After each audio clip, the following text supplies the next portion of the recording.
Menteri Kabinet Perang Benny Gantz diamuk keluarga tentara Zionis yang tewas di jalur Gaza. Benny Gantz disalahkan atas kematian tentara yang bertempur dengan Hamas di Camp Al-Maghazi pada Senin 22 Januari lalu. Dilansir dari Tribunnews.com, Benny Gantz diamuk kakak laki-laki dari Mayor Adam Besmut, salah satu dari 24 tentara yang tewas di Camp Al-Maghazi. Pria tersebut murka saat Benny Gantz datang ke pemakaman adiknya tersebut. Saat pemakaman yang dilaksanakan pada Rabu 24 Januari tersebut, pria itu menunjuk sambil memaki Benny Gantz.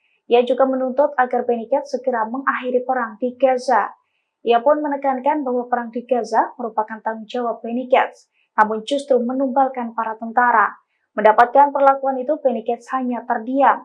Sementara petugas keamanan dan orang-orang yang hadir berupaya menjauhkan kakak Mayor Adam dari Benny Gantz karena emosinya meluap.